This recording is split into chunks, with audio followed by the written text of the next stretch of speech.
You guys, today we are making the best apple crisp recipe.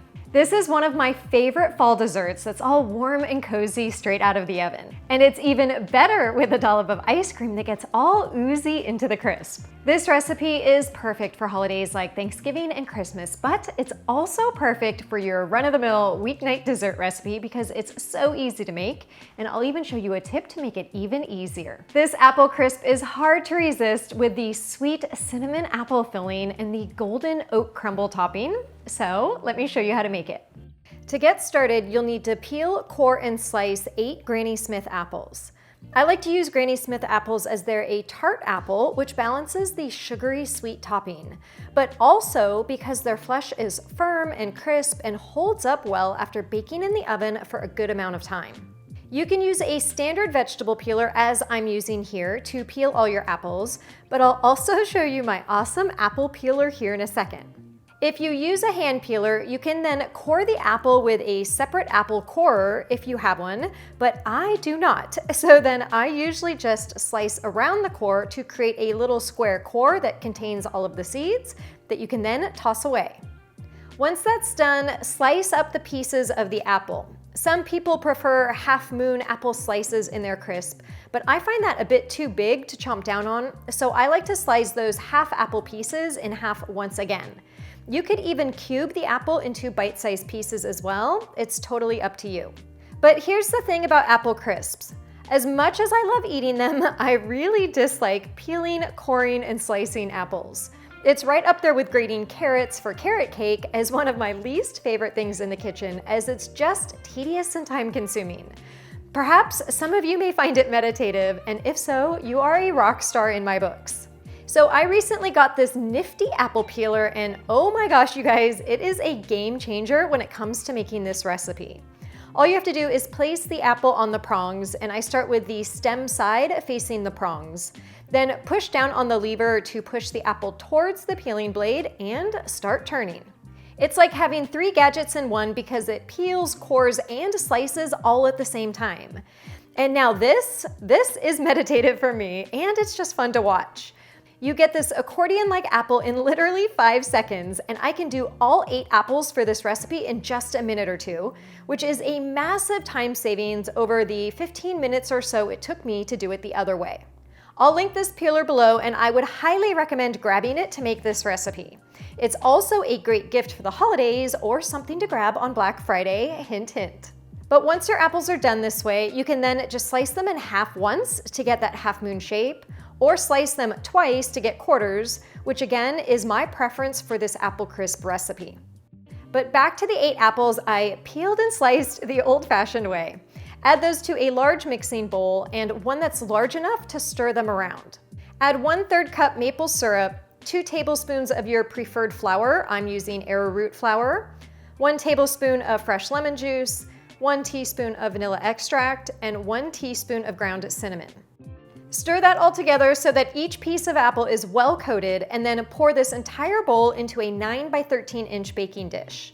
Some people say to grease the baking dish, but I find it unnecessary, so I don't ever do it. And I've never had any issues with the apple crisp sticking to the dish. Use a spoon to sort of flatten the apples down a bit, and then just set that off to the side while you make the topping. So in a separate bowl, add 1 cup of almond flour, and I love how almond flour adds just a bit of nuttiness to this. Half a cup of coconut sugar or other granulated sugar, half a teaspoon of ground cinnamon, and 1/4 teaspoon of kosher salt. Then whisk these dry ingredients together. Once that's done, add half a cup of unsalted cold and cubed butter. If you have a pastry cutter, use that to cut the butter into the sugared flour mixture. And when it's done, it should look crumbly with small pieces of butter coated in the mixture. If you don't have a pastry cutter, you could also use a fork to cut the butter in. It just takes a bit more effort and elbow grease to mash it all in. And as a last resort, you could also just cut the butter in with your fingers. I've definitely done this before when I was at a friend's house and she didn't have a pastry cutter. I always say that your hands are your best kitchen tool, and this rightfully proves it. The only thing you have to be careful of here is that the warmth from your hands doesn't melt the butter and make it more difficult to cut in. When you're done with that, add 1 cup of old-fashioned rolled oats and then stir the oats with the topping. And then once that's done, all that's left to do is sprinkle the buttery, sugary oat topping evenly on top of the apples.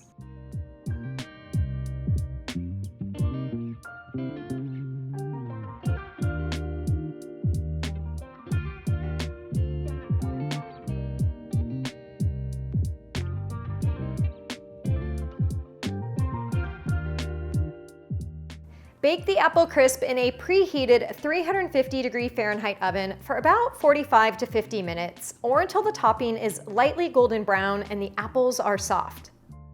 I'm such a fan of this recipe during apple season and the fall and winter months, and I just love that it turns out perfect every time. I also prefer it to an apple pie, as you don't have to worry about pie crusts, and you get to enjoy little bits of the crisp or crumble topping with every bite. Because as soon as you start scooping out portions, it all starts blending together. Now, as you might imagine, this is one recipe that you can and should start serving right away. There's no need to wait when it comes out of the oven. Just grab a serving spoon and start scooping it into bowls. The apples will be soft and glazed from the cinnamon maple syrup combo, but will still hold their shape and have a little bite to them. If you're hungry and just want to dive in, by all means go for it, but I personally love to add a scoop of vanilla ice cream. My favorite part is when the ice cream starts melting and creates little rivers of creamy goodness into the apple crisp. I mean, what's there not to love about that? And the temperature difference of the hot apple crisp and the cold ice cream is just so satisfying.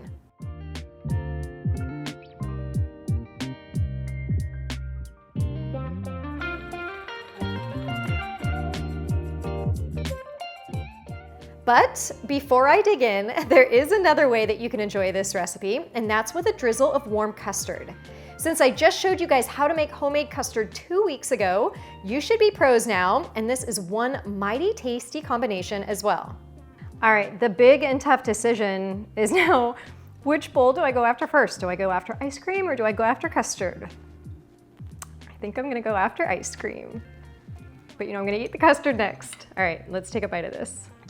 Oh, it's so soft. I mean, can you guys even see? This is what happens when you're filming videos. It takes a long time to move camera gear, and in that amount of time, the ice cream has pretty much melted all into the crisp.